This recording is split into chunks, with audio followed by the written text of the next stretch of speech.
Did you just quickly set up your new Galaxy Watch 9 and start using it? Then you're probably missing half of what this watch can actually do. Because Samsung buries the most important settings deep in the menus where hardly anyone finds them. Today, we pull them all up front, step by step, honest, and no tech jargon. And by the end, you'll have a watch that genuinely works for you instead of just sitting on your wrist. Step 1, the first connection. And this is where people already slip up. Let's start right at the very beginning, the moment you pair the watch with your phone for the first time. Because this is where you lay the foundation for everything that works later, or doesn't. The Galaxy Watch 9 runs the new One UI 9 Watch software built on Wear OS 7, and you connect it through the Galaxy Wearable app on your phone. Real quick before we go deeper, if this kind of honest, no hype walkthrough is what you're here for, go ahead and hit subscribe, that way you don't miss the next guide. It genuinely helps the channel and it means a lot to me. Alright, back to the connection. First thing, download the Galaxy Wearable app from the Play Store if you don't have it yet, and make sure Bluetooth is switched on. Here's a tip almost nobody follows. Charge the watch fully before you even start, because setup plus the first round of updates pulls hard on the battery. Nothing's worse than the watch dying halfway through setup and you starting over from scratch. One thing to know up front, the Galaxy Watch 9 only pairs with Android phones, so if you're coming from an iPhone, this watch simply won't work for you. And it's better to hear that now than after buying. During pairing, the app asks you for a whole stack of permissions, and this is where most people make their first real mistake. They just tap allow, allow, allow without understanding what they're actually turning on or blocking. Take the 2 minutes here and actually read what the app is asking, because this decides which features even work later. The big ones are location, notifications, and health data, and if you skip those, core functions just stay silent. Deny location access, for example, and your run tracking won't record your route properly afterward. Skip the notification permission cleanly, and you'll be confused later why no messages ever land on the watch. And if you block the health permissions, half the reason you bought this watch just stops working before you even start. Another thing people miss, during setup you get to choose whether to restore data from an old watch or start fresh. Coming from an older Galaxy Watch, use the restore option so your watch faces, apps, and settings carry over. Starting completely new, take the chance to set everything up clean and clutter-free from day one. And one detail hardly anyone knows, connect the watch to your Wi-Fi during setup. Not just Bluetooth, because that makes updates and app downloads dramatically faster and more stable. While you're at it, check that the watch is set to install system updates automatically, because Samsung ships fixes and new features long after launch and you don't want to miss them. Ever wonder why some people rave about their smartwatch while others toss it in a drawer after 2 weeks? A lot of the time, it's decided right here, in these first few minutes. A watch that's set up right from the start just feels like it's thinking along with you. A watch you rush through the permissions on fights you constantly instead. So take the time here, it pays off for the entire life of the device. Here's another thing worth doing right at the start. Pick the right watch face, size, and text scale for your eyes now, because squinting at tiny numbers is the fastest way to stop using a watch. If you wear glasses, bump the font size up a level in accessibility. It makes the whole thing far more usable at a glance. And take 30 seconds to arrange your quick settings tiles, the panel you swipe down from the top, so your most used toggles like flashlight, do not disturb, and battery mode sit right up front. Most people never touch that panel and then complain the watch is slow to use, when really it just needs a one-time cleanup. Take a second to name your watch in the app too, especially if there are other Samsung devices in the house, so it connects to the right one every time and you're not guessing which is which. Once the connection holds and the first updates are installed, restart the watch once, and then the actually interesting part begins. Because now it's about tailoring the watch to you personally, and Samsung hid some genuinely useful things in there. Step 2, safety first, the part almost everyone skips. Now here's something I'm deliberately putting near the front because most guides shove it to the very end where nobody watches anymore. And that's a mistake, because these features can genuinely matter in an emergency. Let's start with fall detection and emergency contacts. The Galaxy Watch 9 can detect when you take a hard fall and automatically place an emergency call, but only if you switch that feature on beforehand. Go into the settings and store one or more emergency contacts so the watch can alert the right people if something happens. That costs you 2 minutes now and can make the deciding difference in a real emergency. There's also an SOS feature you can trigger by pressing the side button several times, and it's worth testing once so you know exactly how it feels before you ever actually need it. The second point is the medical info you can store on the watch, things like blood type, allergies, or important medications. Emergency responders can pull that data straight off the watch even if you can't speak, and it shows on the screen without needing your PIN. The third piece is your data security, because a watch tied to your phone and your accounts should be protected. Set up a PIN or pattern for the watch so nobody can reach your data or payment features if you lose it. The watch unlocks automatically as long as it's on your wrist and only asks for the PIN once you take it off, so you get full protection without typing a code all day. Another tip people forget, turn on the feature that lets you find or ring your lost watch. It saves you a ton of searching when it slips under a couch cushion. And if you plan to pay with the watch, set up contactless payments now, because once it's ready, you'll just leave your wallet at home. It's worth adding a card or two while you're already in the settings so the feature is there the first time you actually reach for it. One honest note here, not every safety feature is available in every country or on every phone. Some depend on your region. So check whether a specific function is actually unlocked for you before you rely on it, especially the emergency calling. While you're in the safety settings, double check that your watch and phone times are synced automatically, because a wrong time throws off timestamps on everything from workouts to emergency logs. It sounds trivial, but a watch that's even a few minutes off quietly messes up your whole day's data. And if you travel, turn on automatic time zone switching now so the watch adjusts the moment you land instead of showing you the wrong hour in a new city. It's also smart to tell someone close to you that you've set them as an emergency contact, so a sudden alert from your watch doesn't confuse them at the worst possible moment. Getting this out of the way early means the fun customization later isn't sitting on top of an unprotected watch. And that's exactly why we did safety before the pretty stuff. Because a watch full of your personal health data deserves 5 minutes of protection first.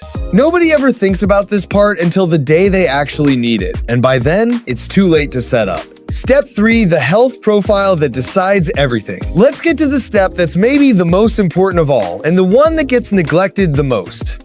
Because the Galaxy Watch 9 measures a ton of health data, but that data is only as accurate as the profile you set up first. Open the Samsung Health app, which got completely rebuilt around 5 areas: activity, mindfulness, nutrition, sleep, and vitals. Right at the start, you enter your basics here: height, weight, age, and sex, and these values are the base for every calculation. If the numbers here are wrong, then your calorie burn, your heart rate zones, and your load values are all off too. Plenty of people enter this once, fast and sloppy, then wonder why the readouts don't match them at all. Take the time to fill this in correctly because it's the foundation for everything that follows. A particularly important piece that many don't know is calibrating your heart rate zones. The watch uses your data to work out when you're training in a light, moderate, or intense range. If those zones are set wrong, the watch keeps giving you the wrong feedback during workouts, and your training gets inefficient. Next, switch on the new feature called Vitals, which monitors several values at once overnight. That covers heart rate variability, respiratory rate, skin temperature, and blood oxygen. The clever part is, the watch compares these against your personal baseline and only flags you when something's genuinely off. For that to work, it needs a few nights to even learn your normal state, so wear it consistently at night in the first week. A quick comfort tip: wear the band a notch tighter during sleep and workouts than you would casually, because a loose sensor is the #1 reason heart rate readings come out wrong. Something else worth setting up right away is sleep tracking, because the Watch 9 even offers an authorized sleep apnea detection. That feature can point to signs of a serious sleep disorder, but only if you enable it in the app and wear the watch regularly at night. There's also a daily readiness style score that tells you each morning how recovered you are, and it only becomes meaningful after the watch has a few nights of your data. For runners, there's the new running coach that builds you a training plan over 3 to 5 weeks and even links with Strava. I've got to say honestly here, this watch is not a medical device, and none of these features replace a visit to the doctor. But as a tool to get a feel for your own body and catch changes early, it's genuinely impressive. Give this whole section a real 20 minutes, because this is where the actual value of a watch like this lives. One more health tip most people miss. Set your activity goals to something realistic for where you actually are right now, not some fantasy number, because an impossible goal you never hit just kills your motivation after a week. You can always raise it later once you're consistent. And if you do strength training, add those workouts manually or with the auto detect, because the watch counts them toward your daily activity and otherwise you're leaving progress uncounted. And drink a glass of water before your first few night measurements if you can, because hydration noticeably affects some of these readings and you want your baseline built on normal days. Once the health profile is clean, the watch suddenly works with you instead of just alongside you. And that's the difference between a watch that gives you numbers and one that actually tells you something useful about yourself. Step 4, squeezing the battery and making it yours. Now we come to the area nearly every smartwatch owner complains about, eventually, the battery life. Because the Galaxy Watch 9 has a 390 or 445 mAh battery depending on size, and how long it lasts comes down almost entirely to your settings. The good news is, a few targeted tweaks get you noticeably more out of a single charge. The biggest drain is almost always the always-on display, the feature that keeps the screen lit the whole time. It looks nice, but it easily costs you several hours of runtime a day. Ask yourself honestly whether you really need the time visible constantly or whether the raise to wake gesture is plenty, since that shows the display exactly when you look. The second big one is display brightness, which a lot of people leave cranked to max even though that's rarely needed. Set it to a middle level or turn on auto adjust and you'll feel the difference in runtime right away. A third point hardly anyone knows is the constant background refresh of certain apps and watch faces. Some animated faces with non-stop motion pull way more power than a simple static design, all day long. If battery matters more to you than a dancing animation, pick a calmer face and you win runtime back. You can also adjust the second-by-second heart rate tracking because not everyone needs a fresh reading every single second. Widen that interval a bit and you save power without really losing anything day to day. There's a bedtime mode too that drops the watch into a quiet, low-power state overnight while still tracking your sleep, so you wake up with data and barely any battery lost. Now for the fun part, because a well-set-up watch isn't just efficient, it fits you. The new Galaxy Wearable app now shows you real previews of watch faces instead of just names. Load the values you actually need daily right onto your main face. Things like steps, heart rate, or your next appointment. Those little info fields on the face, the complications, are freely assignable, and most people leave default values there they never use. Set the new Now bar up too. It shows running activities like navigation, a timer, or your music controls without hunting for the app. And absolutely set up the new Gemini voice control where you raise your wrist and just start talking, no wake word needed. Picture saying you want a reminder in 30 minutes and the watch just does it, no tapping anywhere. Cooking, working out, or hands full on the go, that's exactly when it earns its place, and it works surprisingly reliably. Then go through your notifications and be ruthless because nothing's more annoying than a watch that buzzes for every unimportant app. Allow only the notifications you genuinely want on your wrist and switch the rest off hard. I'll be honest, this one step separates the people who love their watch from the ones who take it off annoyed. A watch that only taps you for what matters becomes a companion. One that buzzes for no reason becomes a burden. A small extra worth knowing. You can set up different watch faces for different times, a clean minimal one for work, and a data-heavy one for workouts, and switch between them with a simple swipe. It sounds like a gimmick until you try it, and then you wonder how you managed with just one. Also, turn on the theft or removal alert if your phone offers it, so you get a heads up the moment the watch leaves your wrist unexpectedly. If you use the watch mostly for fitness, consider turning off the constant background app sync for things you never open on the wrist, since every extra app checking in is a small tax on your battery. Take the time to clean this up once, and you'll feel it every single day afterward. Step 5, the last tweaks and my honest tips. And with that, we're at the final part, the polish that turns a working watch into one that feels effortless. Let's start with gestures, because the Watch 9 lets you control a lot without touching the screen at all.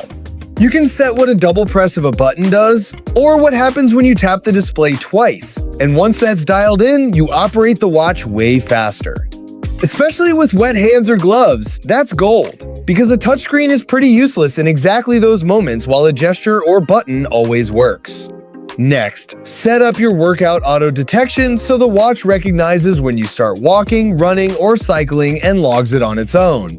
Plenty of people forget to hit start and lose a whole workout, and this quietly fixes that. Take a moment for your water and movement reminders too. Small nudges that genuinely help if you sit a lot during the day. And check your Wi-Fi and sync settings so your data lands reliably in the app instead of only over Bluetooth. One more people overlook? Pair your Bluetooth earbuds to the watch directly so you can leave the phone at home on a run and still have your music and podcasts. Now, a few honest closing notes I don't want to hold back. Give the watch a real week before you judge it, because many features, especially the health ones, only get accurate once the watch has known you a few days. Some functions depend on your region and your phone, so if something's missing, that's often why and not a defect. And don't chase every single setting on day one. Get the essentials right first and refine the rest as you go. Honestly, a lot of people burn out trying to configure everything at once and then never touch the settings again, so pace yourself. And one genuinely underrated tip to close on: actually read the little tips card the watch shows you in the first days instead of dismissing it. Because Samsung services some of the best shortcuts there, and almost everyone swipes them away without a glance. A couple of the gestures I use daily, I only found because I stopped ignoring those cards. Let me know in the comments which of these settings you already knew and which was new to you. It helps others setting theirs up too. I read every single comment here, and your tips often add valuable little details to a video like this. And back up your watch settings to your Samsung account once everything's dialed in, so if you ever reset the watch or get a new one, you don't have to redo this entire half hour from scratch.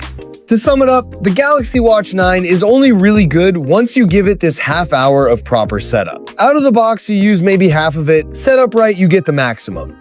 Buying an expensive watch is easy. Actually making it work for you is the real skill. That's exactly what you're here for, and that's exactly why I make these videos. That was the complete setup of your new Galaxy Watch 9, step by step. From a clean first connection to the safety features almost everyone skips, the accurate health profile, the smart battery settings, and making the whole thing truly yours. Put in that half hour and you end up with a watch that genuinely works for you instead of just sitting on your wrist. Which setting was new to you and which one do you use the most? Drop it in the comments. I read every single one. If this guide helped you out, leave a like and subscribe to Premium Tech so you don't miss the next one. Thanks for sticking around to the end, and I'll catch you in the next one. Peace.